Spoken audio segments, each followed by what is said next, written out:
ওকে, আসসালামু আলাইকুম। বাংলা দ্বিতীয় পত্রের নির্মিত অংশের 70 নম্বরের ফাইনাল সাজেশন ক্লাসে তোমাদের প্রত্যেককে জানাচ্ছি অনেক অনেক অনেক অনেক অনেক স্বাগতম। আজকের এই ভিডিওতে আমি তোমাদেরকে এই বাংলা দ্বিতীয় পত্রের নির্মিত অংশে যে 70 নাম্বার আছে, পারিভাষিক শব্দ, অনুবাদ, এরপর তোমার বৈদ্যুতিন চিঠি, দিনলিপি, প্রতিবেদন থেকে শুরু করে হ্যান ত্যান যা আছে প্রত্যেকটা জিনিসের জন্য তুমি কি কি পড়বা, কিভাবে আনসার করবে, দিনলিপি কি লিখবে কিভাবে, প্রতিবেদন লিখবে কিভাবে, আবার পারিভাষিক শব্দ আনসার করবে না অনুবাদ আনসার করবা, এই টু জেড জিনিসগুলো সাজেশন প্লাস লেখার নিয়ম প্রত্যেকটা জিনিস আজকের একটা ভিডিওতে পাবা। সো ভিডিওতে একটু লম্বা হতে পারে, কারণ এখানে তোমার 70 মার্কে তুমি লিখবা কিভাবে ওই জিনিসটা দেখাবো, আবার কোন কোন জিনিসগুলো পড়বা এই টু জেড দেখাবো। নির্মিত অংশ খুব প্যারা না, আমি জাস্ট একটু বুঝে দিলে তুমি লিখে আসতে পারবা, কোনো প্যারা না। ওকে, তাহলে আমি ভিডিওটা শুরু করছি। তোমাদের সাথে আসে আমি অবশ্য শিক্ষার্থী, ঢাকা বিশ্ববিদ্যালয়। লেটস গেট স্টার্টেড, কেমন? ওকে, তাহলে দেখো এই নির্মিত অংশের মধ্যে আমাদের কি কি আছে এই জিনিসগুলো আমাদেরকে আগে দেখতে হবে। আমরা খুব ভালো করে জানি এই নির্মিত অংশ যেটা থাকে এটা অথবা দিয়ে প্রশ্ন থাকে। অথবা দিয়ে কেমন থাকবে, হয়তো তোমার পারিভাষিক শব্দ আনসার করতে হবে, নয়তো অনুবাদ, হয়তো দিনলিপি, নয়তো প্রতিবেদন, হয়তো বৈদ্যুতিন চিঠি, নয়তো আবেদনপত্র, হয়তো সারাংশ সারমর্ম, নয়তো ভাব সম্প্রসারণ, হয়তো সংলাপ, নয়তো ক্ষুদ্রগল্প আর প্রবন্ধ। এখন আগে আমি তোমাদেরকে একটু ব্রিফ দিচ্ছি যে এই যে অথবা দিয়ে দুইটা কোশ্চেন থাকে, যে কোনো একটা আনসার করা লাগে, কোনটা আনসার করাটা আমার বেটার হবে। প্রথম কথা হলো এই যে পারিভাষিক শব্দ আছে আর একটা অনুবাদ আছে, এই দুইটার মধ্যে কোনটা আনসার করা বেটার। আমার যেটা সাজেশন বা আমার যেটা ব্যক্তিগত মতামত সেটা হচ্ছে পারিভাষিক শব্দটাই আনসার করা তোমার জন্য বেস্ট হবে। এর কারণ কি? কারণ অনুবাদ মনে করো কোনো একটা ইংরেজি মানে একটা প্যাসেজ থাকে, তুমি এটাকে একদম হুবহু কাটায় কাটা অনুবাদ করতে গেলে তোমার একটু ভুল হলে স্যার 1 বা 2 মার্ক কেটে দিতে পারে। বাট পারিভাষিক শব্দ একদম 15টা আসবে, 10টা আনসার করবে, একদম ইজি। আমি যে সাজেশনটা এখন দিব এটা পড়লো যা তুমি 15তে মিনিমাম 14টার মতো কমন পাবো, হয়তো একটা এর বাইরে থেকে আসতে পারে। কেমন আসো? এরপরে নাম্বার 2 হলো দিনলিপি নাকি প্রতিবেদন। আমার পরামর্শ তুমি দিনলিপি আনসার করো, কারণ প্রতিবেদনে হিউজ পরিমাণে ঝামেলা, হ্যান ত্যান নিয়ম টিয়মের প্রচুর ঝামেলা থাকে। এর থেকে দিনলিপির মধ্যে কোনো ঝামেলা নেই, একদম ইজি। এরপরে বৈদ্যুতিন চিঠি নাকি আবেদনপত্র, এক্ষেত্রে আমার পরামর্শ হলো আবেদনপত্রগুলো যদি নর্মালগুলো আসে, যেমন শিক্ষা সফর যাওয়ার জন্য আবেদন, বিনা বেতন অধ্যয়নের জন্য আবেদন, এরকম নর্মালগুলো আসলে আনসার করো। আর যদি চাকরির আবেদন আসে স্কিপ করো, বৈদ্যুতিন চিঠি আনসার করো। এরপরে হচ্ছে তোমার সারাংশ সারমর্ম, ভাব সম্প্রসারণ, এটা খুব ভাইটাল একটা কোশ্চেন। সারাংশ সারমর্ম আনসার করবো নাকি ভাব সম্প্রসারণ আনসার করবো, এটা একটা আমি তোমাদেরকে বুঝাই বলি। আমরা নর্মালি বাঙালিরা আমরা কি করি যে সারাংশ সারমর্ম যদি মাত্র 4-5 লাইন লিখলে হয়ে যায়, তাহলে সারাংশ সারমর্মে আনসার করি। আসো কিন্তু বাট আমরা এটা বুঝতে চাই না যে আমি কোনটা আনসার করলে মার্ক বেশি পাবো। আমি ফাঁকি বুঝতে চেষ্টা করি যে আরে সারাংশ সারমর্ম লিখলে মাত্র 4 থেকে 5 লাইন লিখতে হবে, প্যারা নাই, চিল, আমার শেষ হয়ে যাবে না। এইটা চিন্তা না করে কোনটা লিখলে আমি মার্ক বেশি পাবো ওইটা চিন্তা করো। যেমন দেখো সারাংশ সারমর্ম কত মার্ক? 10 মার্ক। তুমি চিন্তা করো মাত্র 5 লাইন লিখলে ওই 5 লাইনের উপর 10 মার্ক দিবে। দ্যাট মিনস প্রত্যেকটা মার্ক কতটা গুরুত্বপূর্ণ, কতটা গুছানো হওয়া উচিত জাস্ট চিন্তারও বাহিরে। বাট আমরা যেটা বাঙালি, আমাদের সবাই একটা বানায় বানায় লেখা, আমরা এক্সাক্ট টু দ্য পয়েন্টে লিখতে পারি না। সো এই জন্য সারাংশ সার মধ্যে আমরা কি পাই না, মার্ক পাই না ঠিক করে। আমরা লিখলো পুরোপুরি মার্কটা আমরা পাই না বা ভালো মার্ক পাই না। নাম্বার 2 হলো আমাদের মনস্তাত্ত্বিক একটা প্রবলেম আছে বাঙালি, অর্থাৎ আমাদের যে বাংলা টিচাররা আছে আল্লাহ দিলে এরা সবগুলা বউয়ের লোকে মারামারি করে খাতা কাটে। তো খাতা কাটতে যায় ও চিন্তা করে এই শালা 5 লাইন লিখছে, এরা আমি 10 মার্ক দিব, 5 লাইন লিখি 10 মার্ক। মানে ওর মধ্যে মনে হচ্ছে কেন ওরে মানে মানে ওর কি জানে এক জ্বালা, ওরে মনে হয় মানে ওর মনের মধ্যে যে এত হিংসা, মনে হচ্ছে ওর সত্যি খাতা কাটতেছে, ও 5 লাইনে 9 মার্ক দিবে, 10 মার্ক দিবে, ওর সহ্য হয় না। মানে ও মানে একটা কিপটিমের মানসিকতা থাকে, না 5 লাইন লিখছে বাট তোর জোরে গেলে 6 মার্ক দিব আমি, এরকম একটা কিপটিমের মানসিকতা থাকে। বাট কেউ যখন ভাব সম্প্রসারণ লিখে তখন অটোমেটিক ও কি লিখছে পরের আলাপ। বাট যদি কেটে ভাব সম্প্রসারণ মিনিমাম 3 পৃষ্ঠা লেখে, মানে স্যারেরা একদম যত কাষ্টে স্যারে হোক ন্যূনতম আরে বেটা 3 পেজ লিখছে, 1 পেজ যদি 3 মার্কও করে দিই মিনিমাম 9 মার্ক তো ডিজার্ভ করে। সুন্দর করে লিখলে তো কথাই নাই। সো এই যে একটা মনস্তাত্ত্বিক একটা বিষয় আছে। আবার ভাব সম্প্রসারণ লেখাটাও ইজি, কারণ এটা তুমি মনের মাধুরী মিশিয়ে অনেক কিছু লিখতে পারবা। বাট সারাংশ সারমর্ম একদম এক্সাক্ট পয়েন্টে লিখতে হবে, কেমন? তো এই জন্য ভাব সম্প্রসারণ আনসার করাটাই বেটার। মনের মাধুরী মিশিয়ে অনেক কিছু লেখো, লিখতে থাকো, যা মন চায় লিখতে থাকো, কেমন? আর যদি সারাংশ সারমর্ম এক্সাক্ট টু দ্য পয়েন্টে কমন পড়ে পারো তাহলে লিখিও। তবে আমাদের ক্ষেত্রে, বিশেষ করে আমার ক্ষেত্রে এমনটাই হয় যে তোমার কমন পড়ছি কিন্তু প্রথম লাইনে ভুলে গেছি পরীক্ষা হলে, এরকম আনসার করিও না, ভাব সমস্যাটা আনসার করিও। এরপর হলো সংলাপ নাকি ক্ষুদে গল্প। এই জায়গাতে আমার পড়াশোনা সংলাপ আনসার করো, কারণ সংলাপ অনেক ইজি। তুমি ছোটবেলা থেকে ইংলিশ ডায়লগ লিখে আসছো, রহিম কেমন আছো, করিম ভালো আছি, কি করো, বই পড়ি, কোন বই পড়ো, অমুক বই পড়ি, এই যে হ্যান ত্যান কথাগুলো আমরা পারি লিখতে। সংলাপ আনসার করাটা বেটার, আর ক্ষুদে গল্প কম পড়ে, এই জন্য ক্ষুদে গল্পের পক্ষে আমি না। আর লাস্ট হচ্ছে আমার প্রবন্ধ। এই জিনিসগুলা প্রবন্ধের একটা ফাইনাল সাজেশন দেবো। তোমরা বোর্ড পরীক্ষা 5টা রচনা আসবে, মিনিমাম 4টা রচনা ইনশাল্লাহ আমার সাজেশন থেকে কমন পড়বে, মিলে ইনশাল্লাহ বোর্ড পরীক্ষা যারা যারা দিবা। তুমি এইচএসসি কোন ব্যাচ এই ভিডিওতে জানাই দাও। 25 হলে ভাগে 25 দিয়ে 1টা লাভ দাও, 26 হলে ভাগে 26 দিয়ে 2টা লাভ দাও, 29 যদি 27 হলে ভাগে 27 দিয়ে 3টা লাভ দাও। কেমন? যেই ব্যাচ ভাই দেখবো আমার এই ভিডিওটা কি কোন ব্যাচ দেখতেছো। ওকে, তাহলে আমি আর কথা না বলে বিসমিল্লাহ বলে শুরু করি। প্রথমটা হলো আমাদের কি বলে যে প্রথমটা আমাদের পারিবেশিক শব্দের একটা ফাইনাল সাজেশন। তো পারিবেশিক শব্দের ফাইনাল সাজেশনের জন্য আমি তোমাদেরকে আমি মোটামুটি 4-5 পেজের একটা ফাইনাল সাজেশন দিয়ে দিচ্ছি, যেটা তোমরা, এবং বলে রাখি এই নির্মিত অংশের ফুল ফাইনাল সাজেশনটা এই ভিডিওর ডেসক্রিপশন এবং কমেন্ট বক্সে পেয়ে যাবা। সো ভিডিওটা লাইক করে রাখো, সাবস্ক্রাইব করে রাখো এবং নিজের কাছে শেয়ার করে রাখো, কারণ এই জায়গাতে শুধু ভিডিও না, পাশাপাশি পিডিএফটা পেয়ে যাচ্ছ।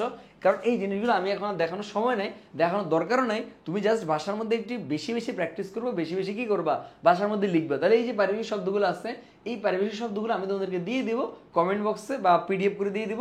তোমরা এগুলো জাস্ট বেশি বেশি প্র্যাকটিস করো, কেমন? এবং এই জায়গায় যে পারিবারিক শব্দগুলো আছে এগুলো পড়লে এর বাইরে ইনশাল্লাহ লাগে না। আমি পারিবারিক শব্দের আলাদা একটা ভিডিও দিছি, ওই ভিডিওতে আমি এগুলো A to Z পড়াইছি, এই জন্য আর এই ভিডিওতে দেখাচ্ছি না। নাম্বার 2 হলো অনুবাদের বিপক্ষে কেন। অনুবাদ থেকে মনে করে এরকম একটা ইংলিশ দেওয়া থাকবে, তুমি এরকম বাংলা লিখতে গেলে একটু না একটু হলো তোমার ভুল হতে পারে। এখানে বলছে আই ট্রাইস, তুমি দিছো আমি ভাত খাবো, খেয়েছি জায়গায় খাবো দিয়ে দিছো, এরকম হলে তোমার ভুল হয়ে যাবে। হ্যাঁ, এই কারণে আমি অনুবাদের বিপক্ষে আসো। তাহলে এইটুকু পর্যন্ত আমরা ক্লিয়ার হলাম। এরপরে এবার আমাদের দ্বিতীয় যেটা, প্রতিবেদন আনসার করবো নাকি দিনলিপি আনসার করবো। আগে আমি তোদেরকে প্রতিবেদনটা দেখাচ্ছি। প্রতিবেদন মানে কি? প্রতিবেদন হচ্ছে 2 রকম। কয় রকম বলবো? ভিডিওতে কমেন্ট করো। প্রতিবেদন কয় রকম? প্রতিবেদন হচ্ছে কয় রকম বলো তো? 2 রকম। এক রকম হচ্ছে সংবাদ প্রতিবেদন, এক রকম হচ্ছে প্রাতিষ্ঠানিক প্রতিবেদন। আসো এখন সংবাদ প্রতিবেদন কোনটা আর প্রাতিষ্ঠানিক প্রতিবেদন কোনটা আমি তোমাদেরকে বলি। তোমরা যারা যারা পত্রিকায় লেখালেখির অভ্যাস আছে, দেখবা তুমি এটা কবিতা লিখছো, অনেকে মন চায় না যে আমার কবিতাটা পত্রিকার মধ্যে প্রকাশ হোক। সো এই যে পত্রিকায় প্রকাশ করার জন্য আমরা যে পত্রিকার অফিস যাই, স্যার আমার কবিতাটা কেন আপনাদের পত্রিকায় প্রকাশ করেন না, এই যে আমরা যে দরখাস্ত দিই, এটাই তুমি এই জায়গায় দিয়ে দিবা। কেমন? এটা হচ্ছে তোমার সংবাদ প্রতিবেদন। মনে করো তোমাকে বলছে যে তোমার এই যে এটা কি খাদ্যদ্রব্যে ভেজাল মিশানো তার প্রতিকার বিষয়ে একটা প্রতিবেদন রচনা করো। এবার তুমি প্রতিবেদনটা লিখে ফেলছো, এবার ওই যে পত্রিকায় যে প্রকাশ করতে হবে, পত্রিকার অফিসে জমা দেওয়ার জন্য একটা দরখাস্ত লিখবা না, ওই দরখাস্তটা এটা আমরা লিখবো। তাহলে প্রথমত আমরা আমরা কিভাবে লিখবো, এরকম একটা চার্ট করবো, একটা ঘর করবো, যেখানে 4টা জিনিস থাকবে। প্রতিবেদনের প্রকৃতি, প্রতিবেদনের শিরোনাম, প্রতিবেদন তৈরির সময়, তারিখ। প্রতিবেদনের প্রকৃতি কি? যেহেতু এটা সংবাদ প্রকাশের জন্য এটা কি হবে? সংবাদ প্রতিবেদন হবে। তোমার প্রশ্নে মাঝে মাঝে এটা কি সংবাদ প্রতিবেদন নাকি প্রাতিষ্ঠানিক প্রতিবেদন দেওয়া নাও থাকতে পারে। একদম সিম্পল, তোমার দেখবে তোমার বলবে অমুক বিষয়ে একটা প্রতিবেদন রচনা করো, এরকম যেগুলো থাকবে এগুলো পত্রিকা সংবাদ প্রতিবেদন হবে। আর যেগুলো প্রাতিষ্ঠানিক, কোনো একটা প্রতিষ্ঠানকে ওন করে, তোমার প্রতিষ্ঠানের এই সমস্যা, তোমার কলেজের এই সমস্যা, তোমার স্কুলের এই সমস্যা, এগুলো প্রাতিষ্ঠানিক প্রতিবেদন। কেমন? আসো এরপরে প্রতিবেদনের শিরোনাম, যেই শিরোনাম থাকবে এটা তোমরা লিখবা। প্রতিবেদন তৈরির সময় সকাল 8টা থেকে সকাল 10টা বা সকাল 9টা এরকম দিবা নর্মালি, কারণ আমরা পত্রিকায় প্রকাশের জন্য আমরা সকালেই তোমার পত্রিকার হেড অফিসে দরখাস্ত দিয়ে থাকি, এই জন্য এই টাইমটাই দিবা। আর তারিখ তুমি পরীক্ষার হলে যেদিন বসে আসো ওই তারিখটা হবে তোমার। কারণ এরপরে আবার তুমি প্রতিবেদনের হেডলাইন দিছো, প্রতিবেদনের হেডলাইন দিয়া এই হেডলাইনটা দিয়ে আবার তোমার মনের মাধুরী মিশিয়ে যা মন চায় এই বিষয় নিয়ে সব লেখো। খাদ্যদ্রব্যে ভেজাল কেন মিশানো হয়, বাংলাদেশে কেমন পার্সেন্টেজে মিশানো হয়, কি কি মিশায়, এগুলোর ক্ষতিকর দিক কি, এটা থেকে আমরা উত্তরাবো কিভাবে, যা মন চায় প্রতিবেদন মোটামুটি 2 থেকে 3 পেজের মতো লিখলে হয়। যত মন চায় লিখো। লিখে শেষ করে এই জায়গায় তুমি জাস্ট প্রেরক আবু সুফিয়ান, ঠিকানা এটা, প্রাবক কল্যাণী, ঠিকানা এটা, এরকম একটা দিয়ে দিবা, বাস খতম বায়োডাটা। এবার তোমাদেরকে আমি দেখাচ্ছি এই যে শিরোনামের ভিতরে তুমি লিখবে কি কি। মনে করো আমি জাস্ট একটা এক্সাম্পল দিচ্ছি।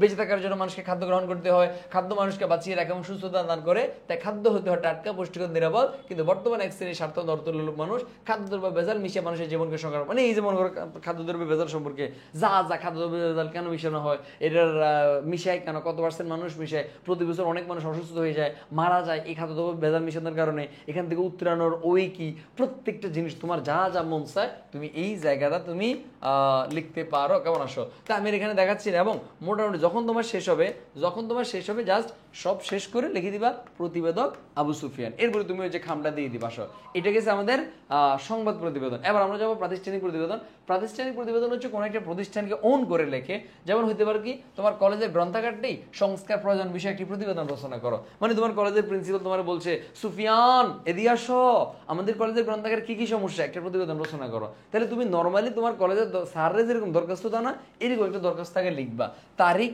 বরাবর কুমিল্লা ভিক্টোরিয়া সরকারি কলেজ, কুমিল্লা সদর, কুমিল্লা বিশ্ব কলেজ গ্রন্থাগার সংক্রান্ত আবেদন। এই জায়গাতে অনলি একটা জিনিস অ্যাডোবেট হচ্ছে সূত্রটা কি, মানে সোর্স কোন জায়গা থেকে, স্মারক নং এই মনে করে যা, এটা যে কোনো কিছু দিলে হবে। আমি যদি তোমার কি বলে এটাকে, কুমিল্লা ভিক্টোরিয়া সরকারি কলেজ কু বি স ক, এই জায়গায় একটা মানে একটা সংখ্যা দিলে হবে, 2025 2026 101 102 103 75 যা মন চায় দিয়ে এরকম কিছু একটা দিয়ে দিলে হবে, এটা আর কিছু না। আসো এবার জনাব আপনার প্রেরিত চিঠি, এই যে চিঠি কোনটা, এই যে এই চিঠি অনুযায়ী স্মারক নং ডট এত অনুযায়ী এত মোতাবেক কলেজ গ্রন্থাগারের বর্তমান অবস্থা সম্পর্কে প্রয়োজনীয় তথ্য অনুসন্ধান পূর্বক একটি প্রতিবেদন আপনার সদয় অবগতির জন্য আমি পেশ করছি। এরপরে আবার তুমি আল্লাহ দিলে একটা হেডলাইন দিয়ে দাও। এই হেডলাইন দিয়ে আবার তোমার কলেজ গ্রন্থাগারের কি কি সমস্যা, কোন জায়গায় সংস্কার করতে হবে, এই জিনিসগুলো লেখো। একদম সিম্পল, কোনো মুখস্থ করার দরকার নাই। তুমি জাস্ট চিন্তা করো যে এটা হচ্ছে আমাদের কলেজ, এবার তুমি লেখো আমাদের কলেজ কুমিল্লা জেলার মধ্যে তোমার শ্রেষ্ঠ কলেজ, এই কলেজের অনেক সুনাম, হাজার হাজার লক্ষ হাজার হাজার শিক্ষার্থী এই কলেজে পড়াশোনা করে, কিন্তু অত্যন্ত পরিতাপের বিষয় হলো আমাদের কলেজের গ্রন্থাগারটির খুবই বাজে অবস্থা এই জায়গাতে। আবার কি কি সমস্যা তুমি লেখো, আমাদের কলেজ গ্রন্থাগারের দেওয়ালগুলা অত্যন্ত তোমার কি ঝুঁকিপূর্ণ, যে কোনো মুহূর্তে বিপজ্জনক কিছু একটা ঘটতে পারে। তুমি লেখো আমাদের কলেজের গ্রন্থাগারের মধ্যে পর্যাপ্ত রুম নেই, পর্যাপ্ত বসার ব্যবস্থা নাই। আমাদের কলেজ গ্রন্থাগারের মধ্যে আর কি অসুবিধা থাকতে পারে একটা কলেজের রুমে, তুমি চিন্তা করো। আমাদের কলেজের গ্রন্থাগারের মধ্যে পর্যাপ্ত আলোর ব্যবস্থা নেই, সন্ধ্যা হলে অন্ধকার নেমে আসে। আমাদের কলেজের গ্রন্থাগারের মধ্যে ফ্যান ঠিকভাবে চলে না, ফ্যান এটা তোমার ক্যার করে, এরকম ভাবে তুমি লিখো। এরপরে তুমি লিখতে পারো যে আর কি কি সমস্যা হতে পারে। আমাদের কলেজের গ্রন্থাগারে পর্যাপ্ত বই নেই, সাহিত্যের বই নেই, ধর্মীয় বই নেই, বিজ্ঞানের বই নেই, লেখা আমাদের বই নেই। আমাদের কলেজের গ্রন্থাগারের মধ্যে দুই একটা যে কয়েকটা বই ছিল এগুলো যখন শিক্ষার্থীরা নিয়ে গেছে, ওরা কষ্ট করে নিজের মনে করে নিয়ে গেছে, কষ্ট করে আর লাইব্রেরিতে ফেরত দিয়ে যায়নি। এটার একটা সুষ্ঠু নিয়ম রাখা উচিত, বইগুলো কবে নেবে কবে দিবে, একটা ভালো দক্ষ ব্যবস্থাপনা রাখা উচিত। এরকম আর কি কি প্রবলেম থাকতে পারে তোমাদের কলেজের গ্রন্থাগারের মধ্যে, চিন্তা করো। একটা কলেজের গ্রন্থাগার আর কি প্রবলেম থাকতে পারে, নতুন নতুন বই আনতে হবে, দেওয়াল ঠিক করতে হবে, লাইটিং ব্যবস্থা করতে হবে। স্যারে লিখে দাও, আমরা হচ্ছে বড় লোকের মানুষ, এসি লাগাই দেয় নাম করে, হ্যাঁ এসির কথা বলিও না। এইরকম একটা কলেজের গ্রন্থাগারে কত রকমের প্রবলেম থাকতে পারে, এই জিনিসগুলো তুমি লিখো, বাস শেষ, খতম, বায়োডাটা, আর কিছু না। তাহলে দেখো, তাহলে আশা করি আমাদের প্রাতিষ্ঠানিক প্রতিবেদন জিনিসটা আমরা ক্লিয়ার হয়েছি। এখন আসো সাজেশনের যে জায়গাটা, এবং প্রাতিষ্ঠানিক প্রতিবেদনের মধ্যে কি তোমার ওই যে লাস্টে দিয়ে প্রেরক প্রাপক এই ঝামেলাগুলো পোহাতে হয় না। আসো এখন সংবাদপত্র প্রতিবেদনের জন্য আমি জাস্ট তোমাদেরকে এই সাজেশনটা দেবো, এই সাজেশনটা যদি কেউ ফলো করে সংবাদপত্র প্রতিবেদন তার জন্য একদম পানিবাদ হয়ে গেছে, একদম পানিবাদ। সেটা কি, নিত্য প্রয়োজনীয় দ্রব্যমূল্যের ঊর্ধ্বগতি সম্পর্কে পত্রিকা প্রকাশের জন্য একটা খাদ্যদ্রব্য ভেজাল, যানজট, এই তিনটে থেকে একটা ইনশাল্লাহ আসবে যদি সংবাদপত্র থেকে আসে। আর সংবাদপত্রের পরে যে প্রাতিষ্ঠানিক প্রতিবেদনের জন্য জাস্ট এই কয়টা পড়লে না। তোমার কলেজের গ্রন্থাগার সম্পর্কে একটি প্রতিবেদন রচনা করো, কলেজের বার্ষিক ক্রীড়া প্রতিযোগিতা, অথবা তোমার কলেজের ছাত্রাবাস সম্পর্কে, এই ছাত্রাবাস সম্পর্কে প্রায় আসে। এটা তোমাদেরকে আমি একটু ব্রিফ দিই, তোরা তো এগুলো মুখস্থ করো, যেগুলো বই থেকে মুখস্থ কোনো দরকার নাই। তুমি চিন্তা করো কলেজের ছাত্রাবাসে কি কি সমস্যা থাকতে পারে, তুমি লেখো আমাদের কলেজটি একটা ছাত্রাবাস, কিন্তু অতি দুঃখের বিষয় জানা যাচ্ছে যে মাঝে মাঝে এখানে অনেক ছাত্রী আনাগোনা দেখতে পাই, রাত 12টার পরে তাদের ছাত্রীরা তাদের ছাত্রকে দিয়ে যায়। মানে এটা জাস্ট মজা করে বলছি। এখন দেখো তুমি চিন্তা করো তোমাদের ছাত্রাবাসে কি কি সমস্যা থাকতে পারে। তুমি দেখো আমাদের ছাত্রাবাসের দেওয়ালগুলো ধসে পড়ে যাচ্ছে, দেওয়ালগুলো অত্যন্ত ঝুঁকিপূর্ণ অবস্থায়, যে কোনো মুহূর্তে বিপজ্জনক কিছু ঘটতে পারে। তুমি দেখো কলেজের ছাত্রাবাসে আর কি সমস্যা, আমাদের কলেজের ছাত্রাবাসে আমরা এক রুমে তোমার 15-20 জন করে থাকি, যেখানে আমরা ঘুমানোর সময় আমার হাত আরেকজনের কোন দিকে চলে যায় নিজে টের পাই না। হ্যাঁ, এরপরে লেখা আমাদের ছাত্রাবাসে ফ্যান চলে না, আমাদের ছাত্রাবাসে লাইট খুব কম, আমাদের ছাত্রাবাসে একটা পড়ার রিডিং রুম পর্যাপ্ত পরিমাণে নাই, আমাদের ছাত্রাবাসে খাদ্যের মান ভালো না। একটা ছাত্রাবাসে কত রকম সমস্যা থাকতে পারে। আমাদের ছাত্রাবাসের টয়লেটে বদনা থাকে না, টয়লেটে পানি থাকে না, টয়লেটের অনেক সমস্যা, মানে যত সমস্যা মন চাই লিখো। এরপরে তার আল্লাহর হস্তে আপনার কাছে মাহফুজে দোয়া চাই, এই লাস্ট টাইম আমাদের কলেজের ছাত্রাবাসটা কেন উন্নত করে দেন। এইরকম মনের মাধুরী মিশে যা যা লিখতে মন চায় এগুলো লিখবে। এরপর তোমার কলেজের 52 নববর্ষ উদযাপন উপলক্ষে তুমি লেখো আমাদের 52 নববর্ষ উদযাপন উপলক্ষে আমাদের কলেজে কি কি প্রোগ্রাম হয়েছে, এই জিনিসগুলো তুমি লেখো। কেমন আসো? তাহলে আমরা প্রতিবেদনটা ক্লিয়ার হয়েছে। আসো এখন প্রতিবেদন আনসার না করে যদি দিনলিপি আনসার করে এটা সবচেয়ে বেস্ট। এখন দিনলিপি লিখতে হবে কিভাবে আমি তোমাদেরকে বলি। দিনলিপি মানে কি জিনিস ওইটা আগে তোমাদেরকে একটু ব্রিফ করি। দিনলিপি মানে হচ্ছে একটা দিনের মধ্যে তুমি যত আকাম করছো এই আকাম কুকামগুলো লিখবে রাতের বেলা বসে বসে, এটা হচ্ছে দিনলিপি। দিনের বেলা যত আকাম করছো সব রাতে আসে লিখবে, এটা দিনলিপি। মনে করো আজকে দিনে তুমি তোমার প্রিয় মানুষটি নিয়ে ঘুরতে গেছো, তো প্রিয় মানুষটি নিয়ে ঘুরতে গেলে তোমার কত রকম স্মৃতি জায়গা রাতের বেলা তোমার মাঝে মাঝে তোমরা এটা করো, নিশ্রি আজকে দিনটা আমার এত ভালো গেছি, উফ রি সকালে আমি তাকে এটা করছি, দুপুরে তাকে নিয়ে ওইটা করছি, দুপুরে তাকে নিয়ে ওখানে গেছি, বিকেলে এটা করছি। এই যে আমরা মাঝে চিন্তা করি না আজকের এত একটা সুন্দর দিন, আজকে এটা ডায়েরিতে লিখে রাখবো। এই যে তুমি যে ডায়েরিতে লিখে রাখো না, এটা দেখো দিনলিপি। দিনের বেলা যা কাম করছো রাতের বেলা সেগুলো ডায়েরিতে লিখা, এটা দেখো দিনলিপি। এখন এই দিনলিপিটা লেখার নিয়ম আছে আবার। এই দিনলিপি লিখতে হলে দিনলিপি লেখার শুরুতে পৃষ্ঠার বাম পাশে উপরে তারিখ দিতে হবে এবং বারের নাম উল্লেখ, মানে বাম পাশে যদি কোন তারিখে লিখতেছো, কি বারে লিখতেছো, কি তুই মেমোরি রেখে দিবি না কবে দেখা করছো তার সাথে, তো এই যে তারিখ বারে করে লিখতে হবে। এরপরে কোন দিনলিপিতে কোনো ঘটনা বর্ণনার সময়, স্থান, পরিবেশ এই জিনিসগুলো লিখতে হবে। কোন সময় লিখতেছো, নর্মালি দিনলিপিগুলো আমরা রাতের বেলা লিখি, কারণ সারাদিন আকাম কুকাম করে আসা সন্ধ্যাবেলা টায়ার্ড হয়ে যায়, রাতের বেলা দিনলিপি লিখি। তাহলে রাত 8টা 9টা 10টা এরকম টাইম দিবা। এরপরে তোমার কোন স্থান, তোমার জেলা, ওই জিনিসগুলো উপজেলা দিতে পারো, জাস্ট ওইটুকু। কেমন আসো এগুলো দিনলিপিতে শিরোনাম দেওয়ার প্রয়োজন নেই, খুব গুরুত্বপূর্ণ। তোমাকে যেই শিরোনামে দিনলিপি লিখতে বলবে ওই শিরোনামটা দেওয়ার দরকার নেই। কারণ আজকে তুমি চিন্তা করো তো, তুমি আজকে তার লগে দেখা করছো, এখন তুমি যখন ডায়েরি লিখো, ডায়েরি লিখতে গেলে আমরা কোনো সময় শিরোনাম দেই যে তাহার সাথে আমার প্রথম দিন, এরকম শিরোনাম আমরা দেই নিজের ডায়েরিতে নিজে না। তো এই জন্য দিনলিপিতে আমরা শিরোনাম দিব না। আসো এগুলো হচ্ছে তোমার নিয়ম। আর দিনলিপিতে মার্ক ভালো পাইতে গেলে কিছু টেকনিক ভাই তোমাদেরকে দেখাই দিব বা কিছু গাইডলাইন দেখাই দিব, যেই জিনিসগুলো ফলো করলে আমরা মার্ক ভালো পাবো। এগুলো নিয়ম না। প্রথম কথা হলো দিনলিপি লেখার আগে মনে মনে খসড়া চিত্র দাঁড় করিয়ে নিলে ভালো হয়। সারাদিন যেভাবে অতিবাহিত হয়েছে তা একের পর এক ধারাবাহিকভাবে সাজিয়ে লেখা। মানে তুমি আজকে সারাদিন কি করছো, সকালে ঘুম থেকে উঠে কি করছো, এরপরে 10টায় কি করছো, 12টায় কি করছো, দুপুরে কিছু, বিকেলে কিছু, এইভাবে সাজাও। সাজায় মনের মধ্যে খসড়া দাঁড় করে এরপরে লেখো, তার এটা জন্য তোমার বেটার হবে। তুমি একবার লিখছো আমি বিকালবেলা পান্তা ভাত খেয়েছি, আবার লিখছো সকালবেলা ঘুম থেকে উঠছি, আবার রাতে, আবার দুপুরে, এরকম উল্টা পাল্টা না, সিরিয়ালে মেনটেন করে সাজিয়ে লিখবে, যেটা ওইটা একটা খসড়া দাঁড় করো। নাম্বার 2 হলো দিনে ঘটে যাওয়া সব ঘটনার বিস্তারিত বিবরণ নয়, কেবল উল্লেখযোগ্য গুরুত্বপূর্ণ ঘটনার সংক্ষিপ্ত বিবরণ দিতে হবে। মনে করো পয়লা বৈশাখের আজকের দিনটা তোমার কেমন কাটছে, তুমি লিখছো যে আমি ঘুম থেকে উঠছি, ঘুম থেকে উঠে আমি একটু হাগু করেছি, এরপরে আমি একটু দাঁত ব্রাশ করেছি, এরপরে আমি একটা পাঞ্জাবি পরেছি, এরপরে আমার গার্লফ্রেন্ড আমাকে নিতে আসছে, আমি বলছি বাবু তুমি দাঁড়াও, এরপরে সে আমাকে রিক্সাতে করে নিয়ে গেল, এরপরে আমি কলেজে গেলাম, এরপরে আমি 1 কাপ চা খাইলাম, এরপরে আমি কলেজে বসলাম। এত বিস্তারিত বিবরণ তোমার লেখা যাবে না। অনলি উল্লেখযোগ্য ঘটনা। তুমি আজকে সকালে কলেজে গেছো, কলেজে গিয়ে কি কি হয়েছে, কি অনুষ্ঠান হয়েছে, কোরআন তালাত দিয়ে শুরু হয়েছে, সভাপতির বক্তব্য উদ্বোধন হয়েছে, এরপর প্রধান অতিথি আসছে, এরপর আমার কুচকাওয়াজ হয়েছে, সাংস্কৃতিক অনুষ্ঠান হয়েছে, বিকেল অমুক অমুক কিছু হয়েছে, এই জাস্ট এইরকম জিনিসগুলো যা গুরুত্বপূর্ণ তা তুমি লিখবা, সব কিছু না। এরপরে দেখো ইতিহাস নয় ব্যক্তিগত মত অভিমত বা অনুভূতি লেখা। আসছে 16 ডিসেম্বর সম্পর্কে, তোমার কলেজ উদযাপন সম্পর্কে লিখো। তুমি লিখছো 16 ডিসেম্বর মানে বঙ্গবন্ধু শেখ মুজিবুর রহমান, আসেনি কোনো যুক্তি। তুমি লিখছো 1971 সালে পাখানাদার বাহিনীদের বিরুদ্ধে বঙ্গবন্ধু শেখ মুজিবুর রহমান বিশাল বড় এক যুদ্ধের আয়োজন করেছেন, উক্ত যুদ্ধতে দীর্ঘ 9 মাস ধরে যুদ্ধ করেছি, যার বিনিময়ে আমরা বাংলাদেশ পাইছি। এত কাহিনী, এত হিস্টোরি, ইতিহাস তো তোমার লিখতে কয় না। ইতিহাসটা নিজের ব্যক্তিগত কথাগুলো, আজকে 16 ডিসেম্বরে তোমার কি কি হয়েছে, কি কি করছো, এই ব্যক্তিগত কথাগুলো লিখো। 1971 সালে কি কি ঘটে গেছে গা, ইতিহাসটা আনার কোনো দরকার নাই। এরপরে ব্যতিক্রম ভাবে নিজের ভাষায় দিনলিপিটা শুরু করতে হবে, তোমার ভাষা। এটা তোমাদেরকে আমি একটা দিনলিপি দেখাই দিলে তোমরা বুঝবা। নর্মালি মনে করো একটা দিনলিপি কি, আসো মনে করো দিনলিপিটা হচ্ছে কলেজে বসন্ত বরণ প্রোগ্রাম, মানে ওই যে বসন্তকালে তোমরা তোমার লেখো না ওই যে ফাগুনেরও মোহনায় ডিডিডিং ডিডিডিং, যে একটা ড্যান্স মারো, এটা হচ্ছে বসন্ত বরণ। তো এখন এই বসন্ত বরণ উপলক্ষে একটা তোমার দিনলিপি লিখতে বলছে। তো এইরকম আমরা যেটা করি একটা হেডলাইন দিয়ে দেবো, বাট না আমরা হেডলাইন দিব না। এরপরে তোমার যেইভাবে লেখা তারিখ, এরপরে বার, সময়, এগুলা। এবার দেখো আমরা নর্মালি লিখবো কি, আমরা নর্মালি বাকি স্টুডেন্টগুলো লিখে কিভাবে, যে আজকে পয়লা বৈশাখ বা আজকে ফাল্গুনের প্রথম দিন, আমি ঘুম থেকে উঠছি, ঘুম থেকে উঠে আমি স্কুলে কলেজে যাওয়ার জন্য রেডি হচ্ছি, সুন্দর একটা কাতুয়া টাতুয়া পরে, একটা পাঞ্জাবি পরে, এরকম নর্মালি আমরা এভাবে লিখি। বাট দেখো এই জায়গাতে আমি লিখছি কিভাবে, আজ পয়লা ফাল্গুন বসন্ত ঋতুর প্রথম দিন, দেশের বিভিন্ন সাংস্কৃতিক প্রতিষ্ঠান এবং শিক্ষা প্রতিষ্ঠানের নানা আয়োজনে দিনটি পালিত হয়েছে। আমার শিক্ষা প্রতিষ্ঠান হলি ক্রস কলেজেও দিনটি বর্ণিল আয়োজন পালিত হয়েছে। সকালে আমি বাসন্তী রঙের শাড়ি পরে খোপায় গাঁদা ফুলের মালা দিয়ে পড়েছিলাম, আমাদের কলেজের মাঠে মূল অনুষ্ঠান আয়োজন শুরু করেছিলাম। এবার জাস্ট ডিফারেন্সটা দেখো, তুমি ডিরেক্ট চলে গেছো ঘুম থেকে উঠে চোখের মধ্যে পানি দিয়ে আমি রেডি হচ্ছে, আর আমি আগে এই দিনটা সম্পর্কে 2-3 লাইন লিখে এরপর আমি লিখছি আমাদের কলেজও তোমার কি হচ্ছে। সো এইভাবে তুমি যতটা ইউনিক করে লিখতে পারো, আমি এটার পিডিএফ দিয়ে দেবো প্রথম কমেন্টে, ওখান থেকে বাকিগুলো দেখে নিও। হ্যাঁ, আরও তোমার অনেকগুলো আছে, মনে করো তোমার সকাল সকাল কলেজে প্রভাত ফেরি প্রোগ্রাম অংশ নিতে, এটা মানে তোমার ওই যে 21শে ফেব্রুয়ারিটা। তো এই জিনিসগুলো আমরা দেখবো, কেমন আসো?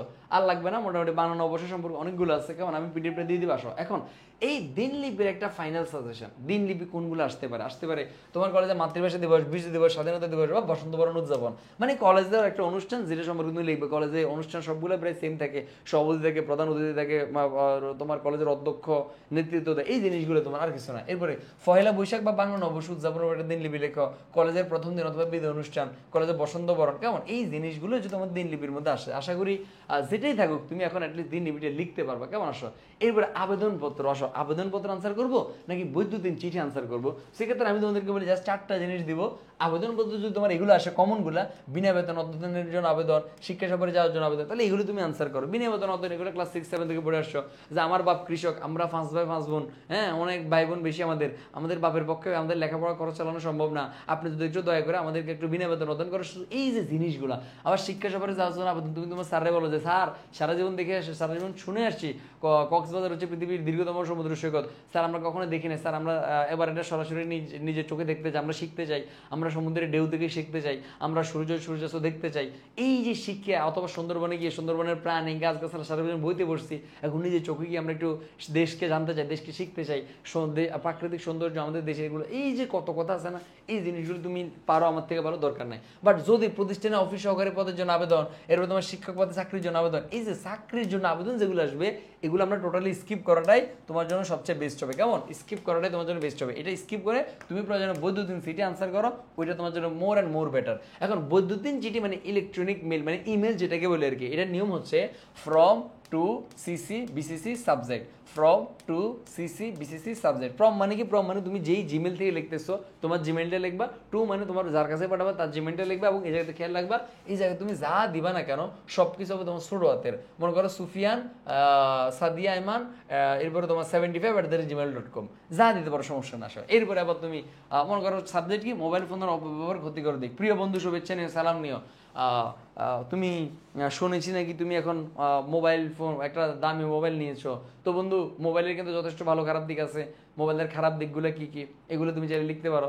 যে মোবাইল দিয়ে তুমি নিজে যে খারাপ খারাপ কাজগুলো করো, মোবাইল দিয়ে খারাপ ভিডিও দেখা যায়, খারাপ ওয়েবসাইটে যাওয়া যায়, মোবাইলে যে পরিমাণ আমাদের নেশা ঢুকে যায়, পরিমাণ সময় নষ্ট হয়, লিখতে পারো। আবার ভালো দিকগুলো লিখতে পারো, যদি ভালো দিকের কথাও থাকে, ভালো দিকের ফোন অপব্যবহারের কথাই বলতে হবে, অপব্যবহার কথা লেখো। আর যদি ভালো খারাপ দুইটা বলো, ভালো দিক বলো যে মোবাইল ফোন দিয়ে আমরা এখন অনলাইনে ক্লাস করতে পারি, টিকিট কাটতে পারি, বাস ট্রেন জাহাজ যে কোনো কিছু টিকিট কাটতে পারি, অনলাইন থেকে খাদ্য অর্ডার করতে পারি, সব করতে পারি, যে তোমার মন আছে। এই জিনিসগুলো তুমি জাস্ট লিখো, আর কিছু না, কেমন? আসো তো এই ইমেলগুলা বা ইলেকট্রনিক মেল বা বৈদ্যুতিন চিঠিটা আমরা আনসার করতে পারবো। আসো এই বৈদ্যুতিন চিঠির জন্য কোনগুলা?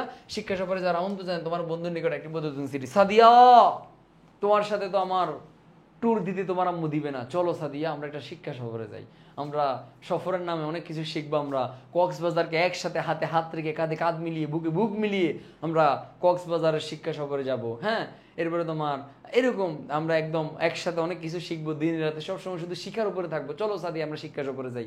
হ্যাঁ, শিক্ষা সফরে বিভিন্ন গুণগান লিখে তারা তুমি ইনভাইট করলে, হ্যাঁ এরকম তোমার থাকতে পারে। এরপরে বন্ধুর পিতৃবিয়োগে তাকে সান্ত্বনা, এগুলো মুখস্থ করার কিছু নেই ভাই। তোমার বন্ধুর বাপ মরে গেছে, তুমি চিন্তা করো তুমি তাকে কি বলবা? বন্ধু টেনশন নিও না, আল্লাহ মানুষকে সৃষ্টি করেছেন, আমরা এক সময় এসে আবার চলে যেতে হবে আমাদেরকে, এটাই হচ্ছে তোমার পৃথিবীর নিয়ম। সো এখন আঙ্কেলের জন্য কান্না করিও না, আঙ্কেলের জন্য দোয়া করো যাতে আঙ্কেল পরকালে ভালো থাকতে পারে, সেই দোয়া করো। আর তোমার টেনশন নিও না, এটা মাথায় রাখবা, তোমার আব্বু কিন্তু একজন, তোমার আব্বু দুইজন, আমার আব্বু তোমার আব্বু। আমার আব্বু কখনো তোমাকে অন্য কেউ হিসেবে দেখে না, নিজের ছেলের মতোই দেখে। সো একদম টেনশন নেবেন, ইনশাআল্লাহ আঙ্কেলের জন্য দোয়া করবা, আমরাও দোয়া করবো, তোমার সবকিছু আমাদের এরকম, তুমি তোমার বন্ধুদের যেরকম বর্ষা দাও না, বন্ধু তুই টেনশন নিস, আমি আছি, এরকম জাস্ট কথাগুলো, শুধু জাস্ট বন্ধু তুই টেনশন নিস না, বন্ধু তুমি টেনশন নিও না বলবা, আমি আছি এটা আবার বলিও না, কেমন? জাস্ট এই জিনিসগুলো, কেমন? আসো এরপরে তোমার স্বাধীনতা বিজয় দিবসে আমন্ত্রণ জানি, ইন্টারনেট ব্যবহার সুফল কুফল। এই যে ইন্টারনেটে তুমি কি কি করো, তুমি কোন কোন ওয়েবসাইটে যাও, কারা কারা দেখো, বলবে যে বন্ধু এগুলো দেখবা না, সুফল কুফল ভালো ভালো জিনিস লিখবা।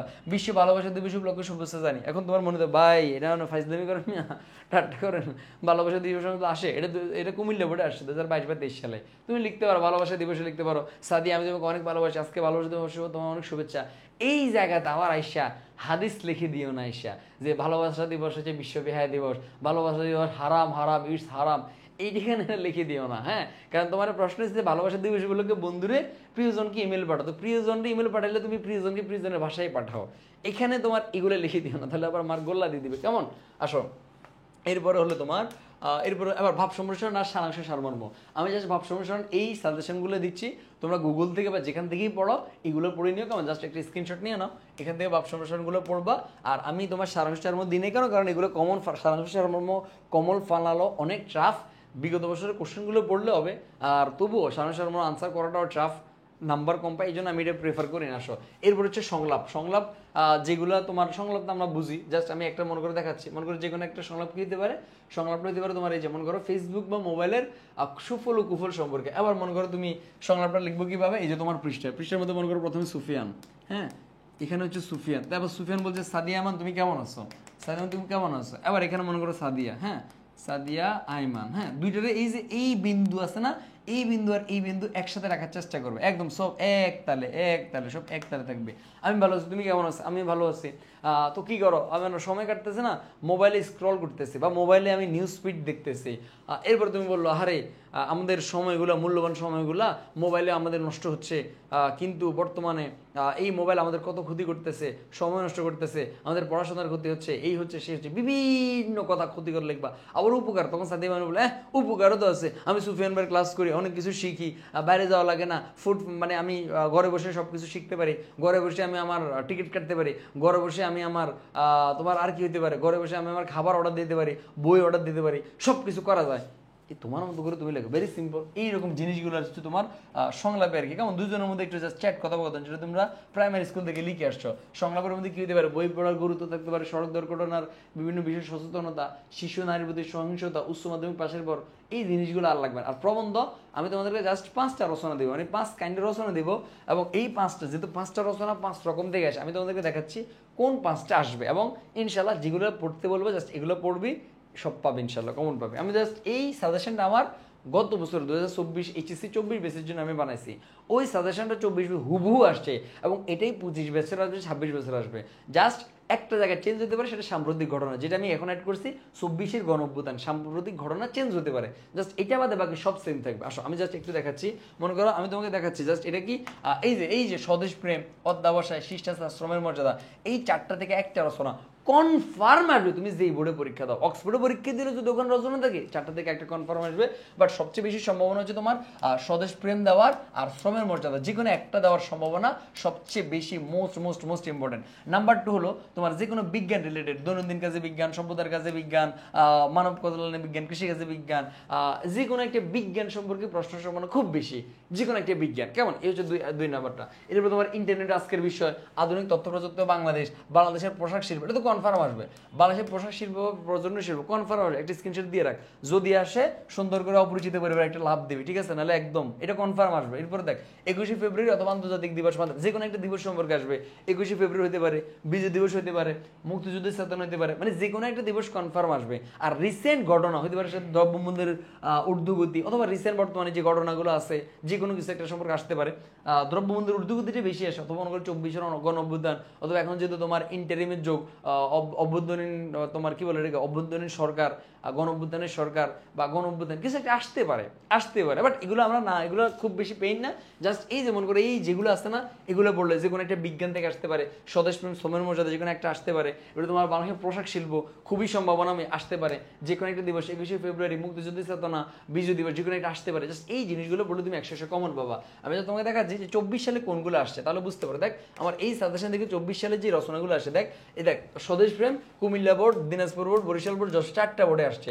পোশাক শিল্প এতগুলো বোর্ডে আসছে। মুক্তিযুদ্ধ সূচনা তোমার 24-এর এতগুলো বোর্ডে আসছে। পর্যটন শিল্প এতগুলো বোর্ডে আসছে। আধুনিক তথ্য প্রযুক্তি বাংলাদেশ এতগুলো, অনলি 24 সালে এগুলো এমন না তো অন্য সব, অনলি 24 সাল হুবহু একদম A to Z common. So আমি এই জন্য বলছি ভাইয়ের এই সাজেশনটা ফলো করে ইনশাল্লাহ 100 তোমরা কমন পাবো। ওকে আসো, এবার তোদের এটা লাগবে কিনা আমাকে বলতো। রচনার পয়েন্ট, ভাই যে আমরা রচনা কিভাবে লিখবো, রচনার পয়েন্টগুলো আমাদেরকে দিয়ে দেন। লাগলে এগেইন তোমার যত বন্ধু আছে যারা এখনো এই ভিডিওতে মেনশন করো নাই, ভিডিওটা পোস্ট করে তোমার বাকি ফ্রেন্ডদেরকে আরেকবার মেনশন করে দাও। এরপর আমি তাহলে শুরু করি। ডান। আমি জানি তুমি এখনো দাও না, কারণ তুমি ফাঁকিবাজ। মানে শুন দাও, বোকা ছেলে কোথাকার। আসো এবার দেখো তো, এই জায়গাতে আমি তোমাদেরকে দেখাই দিচ্ছি স্বদেশ প্রেম। মনে করে এটা একটা গুরুত্বপূর্ণ রচনা। এই রচনার জন্য তোমার কোন কোন পয়েন্টে তুমি লিখবা, এই পয়েন্টগুলো আমি তোমাদেরকে সাজায় দিচ্ছি। দেখো এই পয়েন্ট, স্বদেশ প্রেমের জন্য ভূমিকা, স্বদেশ প্রেম কি, স্বদেশ প্রেম উৎস থেকে শুরু করে একদম ভূসংহার পর্যন্ত যা আছে। এবার এই পয়েন্টগুলো তুমি অলওয়েজ মাথায় রাখবা, রচনার ভূমিকাটা সুন্দর করে লিখবা। বাকি কোন পয়েন্টে কি লিখছো ডাজন্ট ম্যাটার। প্রয়োজনে স্বদেশ প্রেমের বৈশিষ্ট্যতে যা লিখছো এটি আবার একটু আগ পিস করে বাঙালি স্বদেশ প্রেমে লেখো, তোমার বিশ্বের সাথে স্বদেশ প্রেমে লেখো। এগুলো স্যার হাতে আমার দেখবে না, স্যার দেখবে সুন্দর হাতে লেখা কিনা, কত বিশ্বে লিখছো, এটাই মূলত দেখবে। কেমন? সো এইটা মনে করো স্বদেশ প্রেমের। এরপরে তোমার হচ্ছে তোমার মনে করো অধ্যাবসায় সম্পর্কে এই পয়েন্টগুলো লিখো। অধ্যাবসায়ের পরে তোমার বাংলাদেশের পোশাক শিল্প, প্রজন্ম শিল্প সম্পর্কে এই পয়েন্টগুলো লিখো। এরপরে তোমার মাদকাসক্তির কারণ, এটাও ভেরি ভেরি ইম্পর্টেন্ট। এটা আমার স্লাইড থেকে মিস্টেক গেছে। এই পয়েন্ট এইখান থেকে আসতে পারে তোমার মাদকাসক্তির কারণ, তার প্রতিকার। এরপর আসতে পারে তোমার এই যে 21শে ফেব্রুয়ারি যে মাতৃভাষা দিবস সম্পর্কে, এই জিনিসগুলো আসতে পারে। সো এর বাইরে আমার ইনশাল্লাহ আশা করি আর আমার রচনা আসবে না। সো তুমি যেই বোর্ডে পরীক্ষা দাও না কেন এই জিনিসগুলো ফলো করবে ইনশাল্লাহ, কোনো টেনশন নেই, কোনো প্যারা নেই। সে পর্যন্ত ভালো থেকে সুস্থ থাকো। আর এইচএসসি পরীক্ষা অনেক ভালো করে দাও। এইচএসসির পরবর্তীতে অ্যাডমিশন ব্যাচে ভেদের সাথে দেখা হবে। আল্লাহ হাফেজ, গুড বাই, টাটা।